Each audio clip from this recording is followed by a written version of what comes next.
ಪ್ರಧಾನಮಂತ್ರಿ ನರೇಂದ್ರ ಮೋದಿ ಅವರು ರವಿವಾರ ತಮ್ಮ ಮನ್ ಕಿ ಬಾತ್ ಕಾರ್ಯಕ್ರಮದಲ್ಲಿ ಕಲಬುರಗಿ ಖಡಕ್ ರೊಟ್ಟಿ ಕುರಿತು ಗುಣಗಾನ ಮಾಡಿದ್ದು ಅಂತಾರಾಷ್ಟ್ರೀಯ ಮಟ್ಟದಲ್ಲಿ ರೊಟ್ಟಿ ಬ್ರ್ಯಾಂಡ್ ಆಗಿದೆ.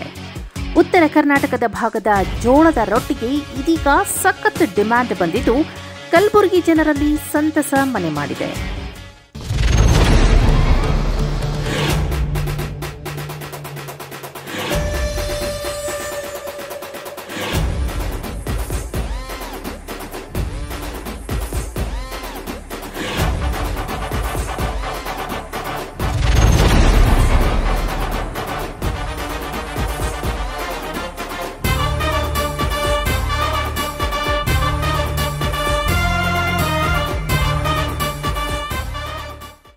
ಹೌದು, ಉತ್ತರ ಕರ್ನಾಟಕ ಭಾಗದ ಖಡಕ್ ರೊಟ್ಟಿ ಇಡೀ ದೇಶದಲ್ಲೇ ಸದ್ದು ಮಾಡುತ್ತಿದ್ದು ಇದೀಗ ಮೋದಿ ಅವರ ಪ್ರಶಂಸೆಗೂ ಪಾತ್ರವಾಗಿದೆ. ಜಿಲ್ಲೆಗಷ್ಟೇ ಅಲ್ಲ, ಇಡೀ ರಾಜ್ಯವೇ ಹೆಮ್ಮೆ ಪಡುವ ಸಂಗತಿಯಾಗಿದೆ. ಮಹಿಳಾ ಸ್ವಸಹಾಯ ಸಂಘದ ಸದಸ್ಯರು ಉತ್ಪಾದಕರ ಒಕ್ಕೂಟದ ಮೂಲಕ ಪ್ರತಿದಿನ 3,000 ರೊಟ್ಟಿ ಮಾರಾಟ ಮಾಡುತ್ತಿದ್ದು ಸಿರಿಧಾನ್ಯ ಶಕ್ತಿ ಹಳ್ಳಿ ದಾಟಿ ಪಟ್ಟಣಕ್ಕೆ ಕಾಲಿಟ್ಟಿದೆ. ಬೆಂಗಳೂರುದಂತಹ ಮೆಟ್ರೋ ಸಿಟಿಯಲ್ಲಿ ವಿಶೇಷ ಕೌಂಟರ್ನಲ್ಲಿ ರೊಟ್ಟಿ ಮಾರಾಟಕ್ಕೆ ಅವಕಾಶ ಕಲ್ಪಿಸಿರುವುದನ್ನು ನೋಡಿದರೆ ಇದರ ಬೇಡಿಕೆ ಅರಿವಾಗುತ್ತದೆ. ಇದರಿಂದಾಗಿ ಸಹಜವಾಗಿಯೇ ಮಹಿಳೆಯರ ಆದಾಯ ಉತ್ಪನ್ನ ಹೆಚ್ಚುಗೊಳ್ಳುತ್ತಿದೆ ಎಂದು ಮನ್ ಕಿ ಬಾತ್ನಲ್ಲಿ ಪಿಎಂ ಮೋದಿ ಅವರು ಹೇಳಿದರು.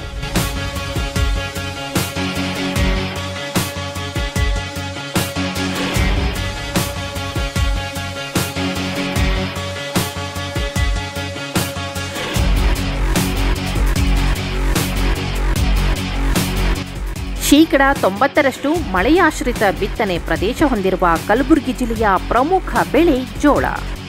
ಜೋಳದ ರೊಟ್ಟಿ ಜಿಲ್ಲೆಯ ಮೂಲ ಆಹಾರ. ಜೋಳದ ರೊಟ್ಟಿಯಂತೆ ಸಜ್ಜೆ ರೊಟ್ಟಿ ಸಹ ಬಲು ರುಚಿ. ಬೇರೆಡೆಯಿಂದ ಕಲಬುರಗಿಗೆ ಬರುವವರು ಕಲಬುರಗಿ ರೊಟ್ಟಿ ರುಚಿ ನೋಡದೆ ಹೋದವರಿಲ್ಲ. ವಿಶೇಷವಾಗಿ ಚಿತ್ತಾಪುರ ತಾಲೂಕಿನಲ್ಲಿ ಬೆಳೆಯುವ ಬಿಳಿ ಜೋಳ ಮುತ್ತಿನಂಥದ್ದು. ರಾಜ್ಯದಲ್ಲಿಯೇ ಅತಿ ಹೆಚ್ಚು ಪ್ರಸಿದ್ಧವಾಗಿದೆ. ಇದು ಕಲಬುರಗಿ ರೊಟ್ಟಿ ಜಾಗತಿಕವಾಗಿ ಮಾರುಕಟ್ಟೆ ವಿಸ್ತರಣೆಗೂ ಸಹಕಾರಿಯಾಗಲಿದೆ ಎಂದಿದ್ದಾರೆ ಜಿಲ್ಲಾಧಿಕಾರಿ ಬಿ ಗೌಜಿಯಾ ತರನ್ನುಮ್ ಅವರು.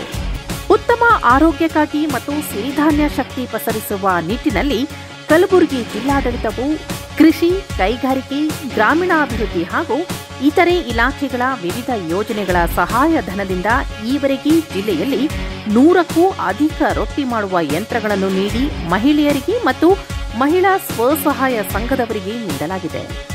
ಕೃಷಿ ಇಲಾಖೆಯು ಕರ್ನಾಟಕ ರೈತ ಸಮೃದ್ಧಿ ಯೋಜನೆಯಡಿ 5 ಲಕ್ಷ ರೂಪಾಯಿ ಮತ್ತು ಸಕ್ಕರೆ ಕಾರ್ಖಾನೆಗಳಿಗೆ ಸಿಎಸ್ಆರ್ ನಿಧಿಯಡಿ 6 ಲಕ್ಷ ರೂಪಾಯಿ ಅನುದಾನ ಒದಗಿಸಿದೆ ಎಂದು ಡಿಸಿ ಬಿ ಗೌಜಿಯಾ ತರನ್ನುಮ್ ತಿಳಿಸಿದ್ದಾರೆ.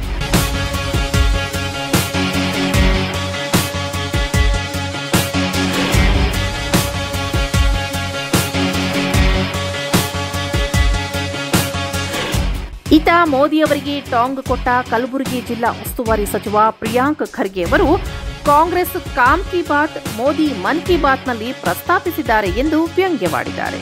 ಒಟ್ಟಿನಲ್ಲಿ ಕಲಬುರಗಿ ರೊಟ್ಟಿ ಅಂತಾರಾಷ್ಟ್ರೀಯ ಮಟ್ಟದಲ್ಲಿ ಸೌಂಡು ಮಾಡುತ್ತಿರುವುದು ಸಂತಸದ ಸಂಗತಿಯಾಗಿದೆ.